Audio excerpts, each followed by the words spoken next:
Hello guys, welcome back if you're already a subscriber. And if you are new to this channel, I hope you find today's content helpful. Most of you subscribe because of my dropshipping or e-commerce content, but I'm a firm believer that we should not just rely on one source of income, especially if you aim to achieve financial freedom early. So I'm going to be discussing something different and new today. But if you're only here for the dropshipping content, feel free to skip this one. So today's topic is all about earning 20,000 to 30,000 pesos per month on Airbnb. PS, this is not a sponsored video whatsoever. Before going into the details, I would just like to clarify that my experience and the number of values that I will be discussing today was before the pandemic. Right now, the building management where the condominium is located has been very strict. So we're not actively hosting. However, once the country recovers and cases are dramatically going down, I believe the Airbnb or real estate business would be a good income generating option. I would just like to reiterate that the pandemic has made us all realize that we cannot just depend on one single source of income ever. It's highly important nowadays to have a side hustle or investment or any type of passive income. Another good factor to point out is that people can't really travel abroad in the near future, so I think staycations and local trips would be very popular next year. So if you do want to find out how this business model works and how you can earn more money for you and your family, do watch the step-by-step process until the end of the video.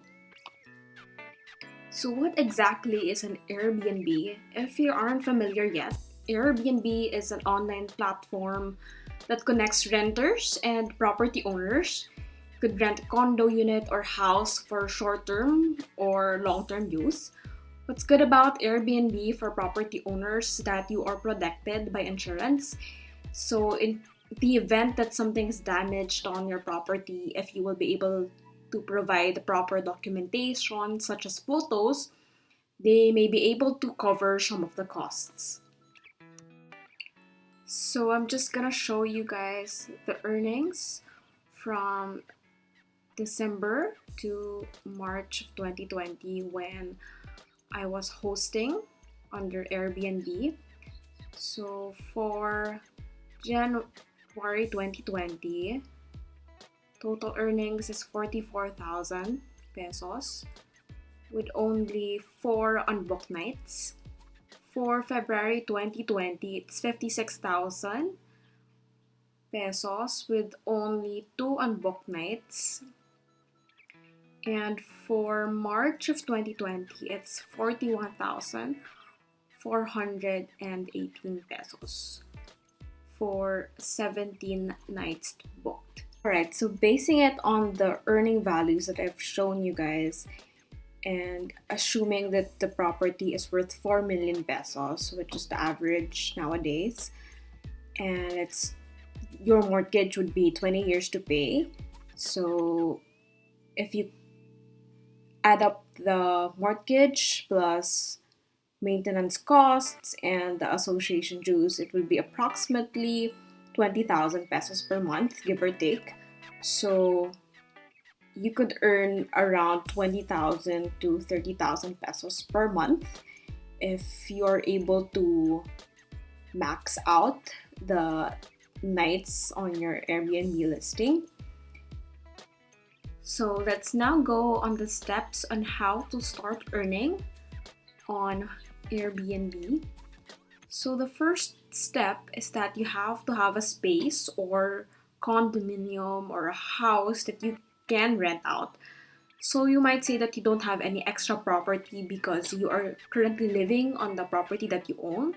You could also consider renting out a portion of the property instead.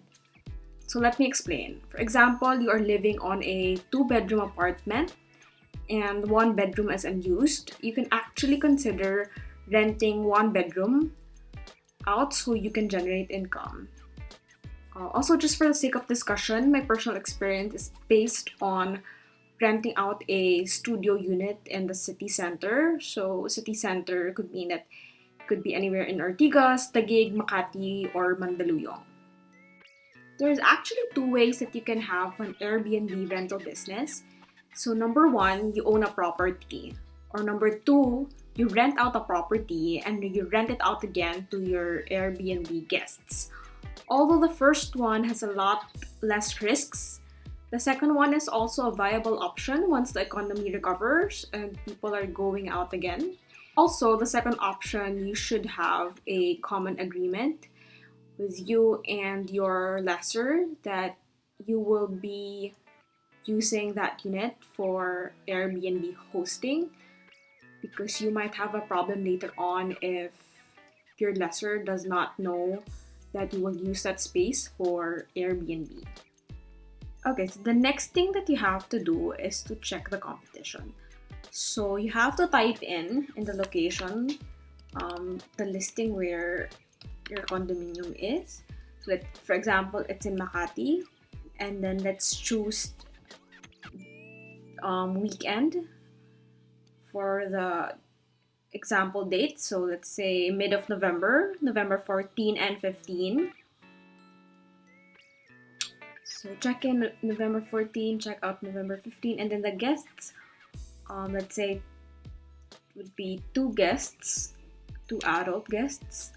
So we just have to search it, and as you can see, you would be able to find how much the going rate is in your area. So for example, your listing is very near Glorieta, so the rates there would be 2,520, 2,188, 2,998. If you could see that there's a price tag beside the price, it means that the host is placing the listing on sale. So before it's 2,237, now it's 1,998. So it's possible that there are less people who are booking it right now, so they're giving discounts. So you should also look at the photos of your competition and check if they are professionally taken and which listings have a lot of reviews already. Most likely these listings are in demand. So here in this list on the left side, we could see that this listing has a lot of reviews, 173, so we could check on that. And then let's also check this one. So you could see that there's a pattern also. The ones who have a lot of reviews already are somehow more affordable than the ones with less reviews. So let's go down. The options for Makati. You could also see that this one has a lot of reviews, but it's not as cheap as the other listings. So you'd want to find out why this listing gets booked, even though the price is more expensive compared to the other listings.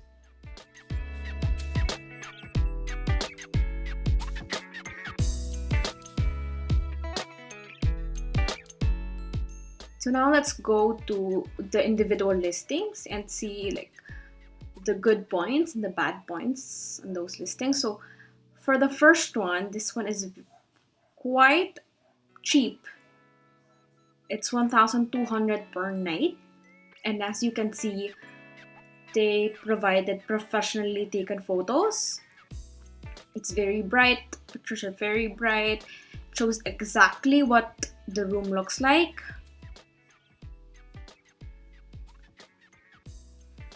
Okay, so, but there's a catch because this is just a private room in a house. So that's the reason why the rate is quite cheap as compared to the other listings. So what a private room means is that they would have a shared bathroom, but you would have your own bedroom. Okay, so let's see the reviews. Great stay, but there are also reviews that are not very positive. It says here, my experience was not pleasant. There were miscommunications regarding my stay. The manager was not accommodating and rude. The picture posted was not the same as the actual room. However, the host marks very professional and granted my refund in a timely manner. So you should also look out for those kinds of feedback and make sure that you would not repeat the same mistake. So number one rule is whatever the picture looks like, it should look like the actual room. So you cannot make the room look so fancy on pictures, but once the guest arrives, wouldn't look the same. So that would immediately make them disappointed, and you could get a low review. So in Airbnb, reviews are very important because it would increase your chances to be on the first page of the listings if you have perfect reviews or if you have great reviews from your guests. So in my experience, what they are looking for or what's very important to the guests is that the place is very clean. Wouldn't have like cockroaches or ants or anything like that. And what's important to them is also the bed. They would want it to be very comfortable with the extra pillows, maybe extra beddings, extra blanket, and also maybe the location. Most of my guests prefer or like the fact that there is a 7-Eleven below the unit, so it's very convenient for them to just buy last minute items that they would need.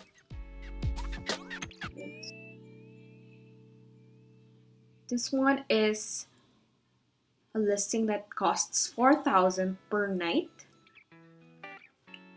but they have very good reviews, high scores. So as you can see, the photos are also professionally taken, and it looks like a hotel to me, apparently. So maybe this is like a condo hotel. Yeah, it's a room in a hotel. I didn't see that right away. So this is a room in a City Garden Hotel. Looks like City Garden Hotel is hosting on Airbnb as well. Okay, so that's why it's quite pricey, and yet people are liking it because it is a hotel. Okay, so the next on our list of listings, this one, why did I click this? Oh, because this one has high feedback score. So as you can see, they included the fact that they have Wi-Fi and Apple TV and Netflix. In the past, most of my guests are actually having their staycation in the condominium, so it's very important for them to have Netflix access and also internet and also a big TV. So those are the things that you have to keep in mind if you want to start hosting on Airbnb. Let's check the reviews on this one. Okay, so it says here that for those who would like to book, you won't be disappointed. The place is cozy, you'll feel at home. It's accessible to places such as restaurants and malls, and it has a nice and very accommodating host. Great. So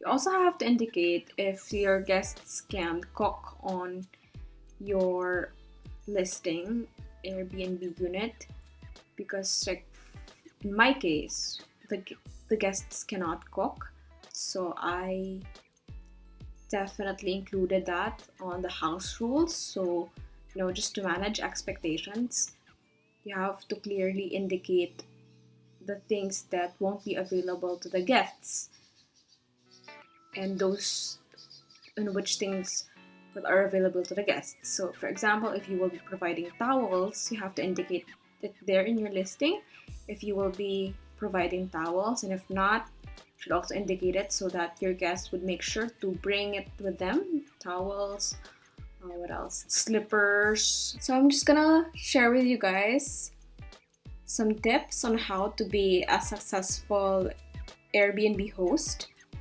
So the first one is that you have to take good photos, or better yet, have them professionally taken, just like what I've said earlier. Because having good photos immediately increases the perceived value of your property. And then the second one is that you have to reply fast and communicate all terms clearly. Airbnb has this metric called response rate. So if you fail to reply to one inquiry, your response rate would immediately go down. So if you fail to reply to one inquiry, your response rate of 100% would automatically go down to 99%. And then the third one is that you have to be cautious about scammers or low ballers. I suggest you just accept the bookings through the Airbnb platform. The peace of mind that Airbnb gives you is totally worth the platform fees that they charge you. Some people agree to have their listing be booked outside of the Airbnb platform, and the worst case scenario is that your property will be damaged, or your property will be thrashed, or your property will not be properly taken care of. So the worst case scenario is that you would shoulder the costs and you have no one to share the costs with. So that's it. I hope that you guys find this video very helpful if you plan to start an Airbnb rental business, or if you want to rent out your space. I just want to make this channel grow and discuss more topics other than dropshipping. If you have any questions, please let me know in the comment section and I'll do my best to answer them. If you enjoyed this, let me know by liking this video, subscribing, or sharing it with your friends. Also, I have a Airbnb code down below. Hope you guys are staying safe and healthy, and see you guys in the next video. Bye!